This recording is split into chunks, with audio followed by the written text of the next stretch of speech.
Salut et bienvenue dans cette nouvelle vidéo, j'espère que tu vas bien. Alors lors des deux dernières vidéos, on avait un peu vu quelques petites techniques sur YouTube. Alors dans la première, on avait vu tout simplement comment trouver des musiques libres de droit et gratuites. Et dans la deuxième, on avait vu comment devenir à l'aise en vidéo. Maintenant dans cette vidéo, j'aimerais un peu continuer sur la thématique YouTube, puisqu'en fait, je ne te l'ai pas dit dans les vidéos précédentes, mais j'aimerais un peu me concentrer là-dessus dans les prochaines vidéos. Donc je vais donner un peu toutes mes astuces, toutes mes techniques. Donc ça peut être donc comme je te l'ai déjà fait, dans la manière d'être à l'aise en vidéo. Ça peut être par exemple dans les outils que j'utilise tous les jours pour monter mes vidéos, pour créer mes miniatures, etc. Et je vais te partager tout ça dans les prochaines vidéos.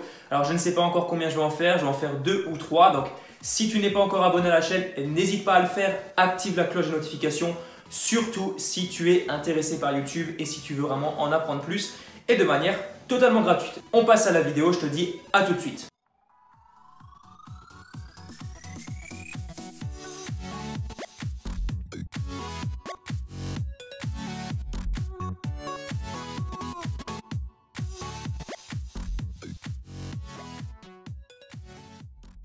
On va voir du coup aujourd'hui comment créer une vidéo parfaite. Alors j'entends par vidéo parfaite, voilà, une vidéo qui sera présentable sur YouTube parce que je suis conscient que mes vidéos sont loin d'être parfaites, mais par contre, ça fait un moment que je suis sur YouTube, ça fait 6 mois plus exactement. J'ai déjà publié plus de 90 vidéos sur ma chaîne et je pense que j'ai un petit peu d'expérience pour pouvoir t'en parler si toi aujourd'hui tu débutes sur YouTube et que tu as tout simplement envie de créer ta chaîne YouTube, de créer de belles vidéos et d'attirer tes premiers abonnés. Alors, première chose, il faudra absolument que tu prépares bien ce que tu vas dire dans tes vidéos et absolument pas improviser. Alors j'insiste bien là-dessus parce que moi-même j'ai fait l'erreur dans plusieurs de mes vidéos. Moi-même dans certaines de mes vidéos, j'ai commencé à essayer d'improviser, à me lancer sur un sujet que je ne maîtrisais pas forcément. Ça m'est arrivé 1 ou 2 fois, mais je vois clairement dans mes vidéos, je ne suis pas du tout à l'aise. On voit, enfin personnellement je le vois, je ne sais pas si toi tu as déjà vu ces vidéos, je ne sais plus exactement lesquelles c'est, mais je vois que je ne maîtrise pas le sujet, ça se voit clairement. Et voilà, c'est pas forcément évident. C'est pas forcément bien pour ton audience, donc ce que je t'invite à faire, c'est vraiment à bien préparer ce que tu vas dire. Vraiment, prends du temps, prends une demi-heure, 3/4 d'heure, prends 1 heure même s'il le faut pour préparer ton sujet, pour te renseigner sur le sujet.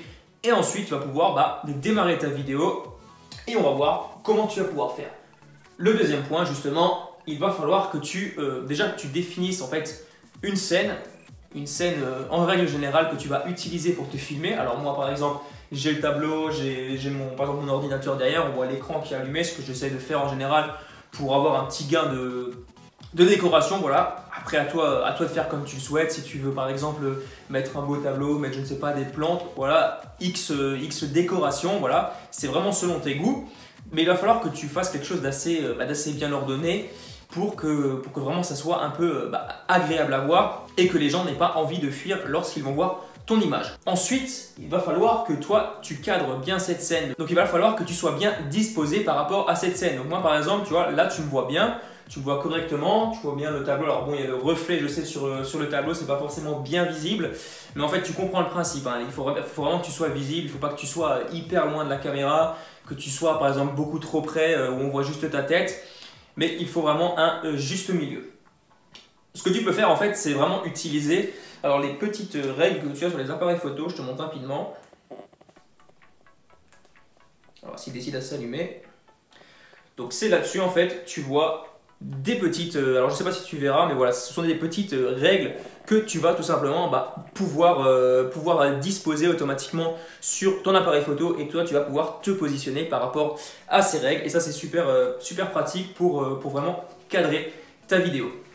Ensuite, troisième chose, il va falloir que tu aies une scène bien éclairée. Ça ne sert à rien de faire compliqué, hein. Tu peux largement utiliser la lumière extérieure et te filmer en pleine journée. Donc là, pour mon cas, je ne me filme pas en pleine journée. J'ai un projecteur qui vient un peu m'éclairer, qui vient un peu éclairer la scène. Mais ce que tu peux faire, c'est par exemple, si tu as une fenêtre, tu as un salon, tu as un séjour avec une grande baie vitrée ou alors une grande fenêtre, eh bien, tu vas te filmer face à la fenêtre. Alors attention, c'est toi qui dois être face à la fenêtre, mais ce n'est pas la caméra qui doit être face à la fenêtre. Parce que si ici ta caméra est face à la fenêtre, eh bien tout simplement tu vas avoir un contre-jour et on ne va pas te voir. Et ça va vraiment rendre très mal sur tes vidéos. Donc ça c'est une chose très importante. Souvent, je te l'ai déjà dit dans ma vidéo dans laquelle je t'ai expliqué tout mon matériel YouTube. D'ailleurs, je te mettrai un lien dans la description encore une fois de tout le matériel que j'utilise. Si ça t'intéresse, tu peux toujours aller voir ce que j'utilise. Voilà, il y a pas mal de choses, il y a des choses très intéressantes qui ne sont pas très chères pour débuter. Ça peut être intéressant. Donc j'en étais justement aux lumières et je disais que souvent on pense que l'appareil photo, la qualité de la caméra va tout faire. Donc déjà la chose que tu dois comprendre, c'est ce qui va faire une bonne vidéo, c'est déjà le point numéro 1, c'est le contenu de ta vidéo. Donc voilà, ça n'a rien à voir avec le format, ça n'a rien à voir avec, par exemple la qualité de ton image. Si par exemple tu as un très bon son mais que tu n'apportes rien de concret à ton audience, eh bien ta vidéo va tout simplement être inutile. Ça va être une belle vidéo, ça va être une vidéo un peu de divertissement, donc les gens vont être contents de voir ta vidéo, ça va être beau esthétiquement, mais si derrière il n'y a rien, eh bien ça ne va pas être utile. Donc ça c'est la première chose. L'autre erreur, c'est de se dire que c'est la caméra qui va faire la qualité de ta vidéo, mais ne pas penser à l'éclairage, parce que en fait tu peux très bien faire de très belles vidéos avec des caméras bas de gamme, avec un très bon éclairage, ou alors faire de très mauvaises vidéos avec une caméra professionnelle mais un éclairage complètement pourri. Parce que tu vois, si moi j'éteins ma lumière, tu verras que la qualité de l'image sera vraiment complètement pourrie et que ce ne sera pas du tout regardable. Donc ce que tu peux faire, c'est tout simplement utiliser ton téléphone portable, investir un peu dans un matériel qui ne coûte pas trop cher d'éclairage et tu vas voir en fait que ta qualité va vraiment augmenter et c'est vraiment l'éclairage qui va faire la différence.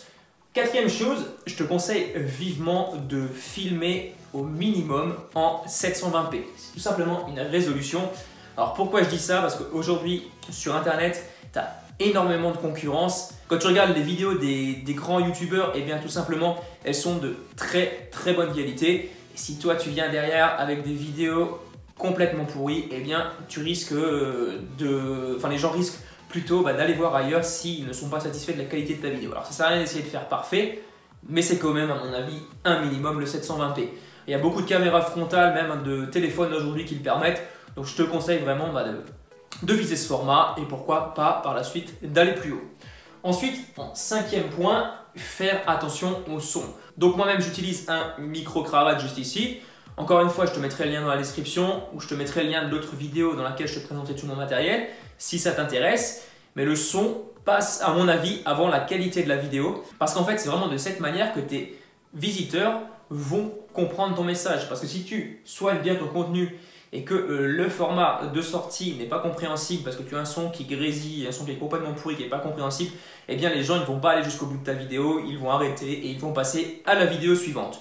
Donc ça c'est vraiment à prendre en compte et même si vraiment par exemple tu n'as pas de bonne caméra, que tu as un ordinateur par exemple, investis plutôt d'abord dans un micro, filme l'écran de ton ordinateur mais fais en sorte que ton son soit de bonne qualité. Moi-même j'ai déjà vu des vidéos sur YouTube, le son était complètement pourri. Alors voilà, je ne dis pas que mon son il est excellent, mais voilà, tu me comprends, c'est l'essentiel. Donc voilà, j'insiste bien là-dessus si toi tu veux te lancer sur YouTube. Donc voilà pour ces 5 petits points. Donc je récapitule rapidement. Première chose, si tu veux faire des vidéos de qualité, c'est soigne ton contenu.